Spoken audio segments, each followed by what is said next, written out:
Thunder woke Dink during the night. He lay snugly in bed, watching the storm through his window. As lightning flashed, he thought about Tyrone standing out there in the dark and rain. The next day, Dink got to the high school around 11:30. He gazed up at Tyrone. The dinosaur was tall and silent under a blue sky. His mouth was closed, and his eyes stared into the distance. The grass was still wet from the storm, and mist rose as it dried in the sun. Dink, Judd, Dean, and Scoop were nowhere in sight.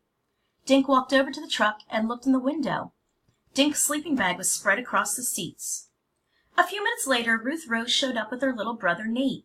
She was dressed in orange from her headband down to her socks and sneakers.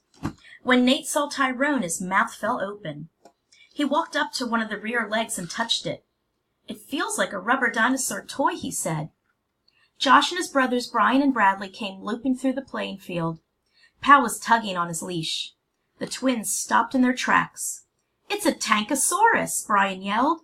"No, it's not," Bradley argued. "It's a Trainosaurus." Josh laughed. "Guys, it's a Tyrannosaurus."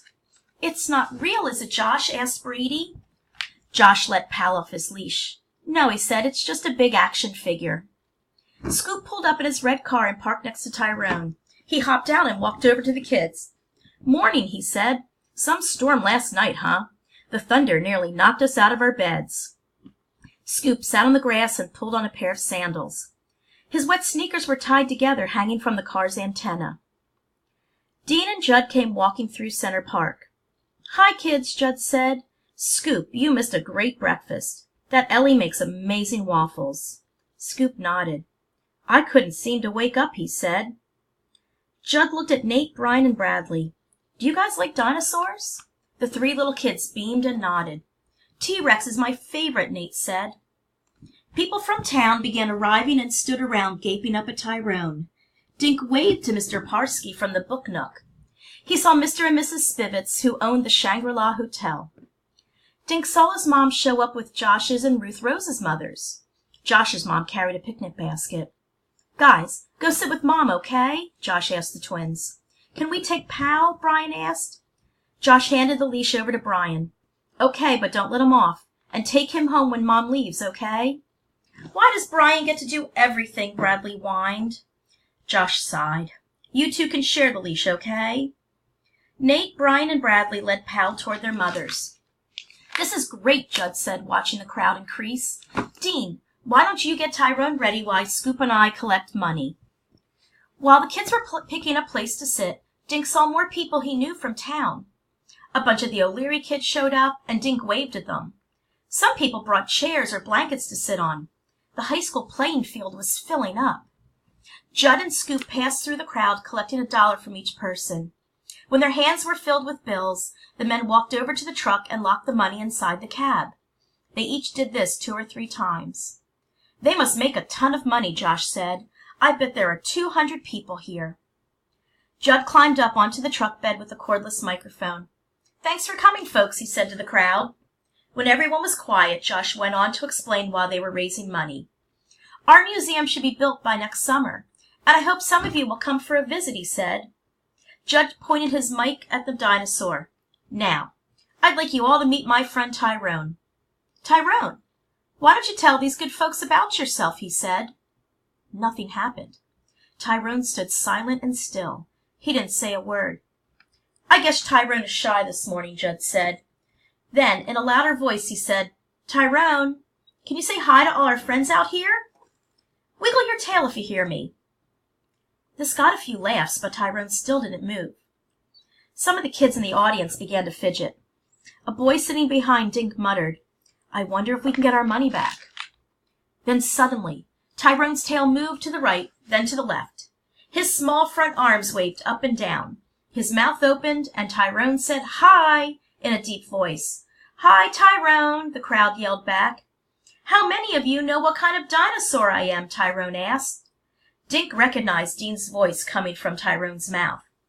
Every kid and adult raised a hand. "Tyrannosaurus!" Nate hollered. "That's right. I'm a Tyrannosaurus Rex," Tyrone said. "Now, how many of you remembered to eat a good breakfast this morning?" Most people raised a hand. "Well," Tyrone said, nodding his massive head, About 70 million years ago, I ate other dinosaurs for my breakfast. Everyone laughed. Judd hopped off the truck and sat with Dean, Josh, and Ruth Rose. Dean's good with the crowd, isn't he? Judd said. You'd swear Tyrone is really talking, Dink said. Judd nodded. Yeah, Dean's a genius with anything mechanical. He had me scared at the beginning, though. I thought something went wrong with the computer. Tyrone told the audience all about the dinosaurs who once roamed North America. He talked about what they ate, how they protected themselves, and how they raised their young. The show lasted about half an hour. I hope you'll all go to the library and learn more about dinosaurs, Tyrone said, waving goodbye with his small arms. And come visit me next summer in Montana. A lot of the kids yelled, "Bye, Tyrone," as the people began to leave. That was so cool, Josh told Judd. How many schools have you gone to so far? Judd scratched his head. Gosh, I don't really know, maybe 50 or so. Scoop keeps track of all that. I think he's lined up about 20 more before we head back to Montana. Dean climbed out of Tyrone and walked over to where the kids and Judd were sitting. That was great, Judd told Dean. But what happened at the beginning? Dean shrugged. I couldn't get the laptop to boot up, he said. One of the cables was loose. Well, at least you fixed it, Judd said, standing up. It's getting warm, he added. I could use some ice cream. After we clean up, why don't we meet at Ellie's? Tyrone is treating. You just made Josh happy, Ruth Rose said. What can we do? Judd pulled a plastic bag from his pocket. If you'll go around and pick up paper, that would be a great help, he said. While Judd walked toward the truck, Dink, Josh, and Ruth Rose spread out and began collecting litter. Dink was leaning over to grab a crumpled flyer when he heard a shout. He looked up. The yell had come from near Tyrone. Judd, Dean, and Scoop were huddled in front of the open door. Even from 100 feet away, Dink could hear Judd yell, I don't believe it.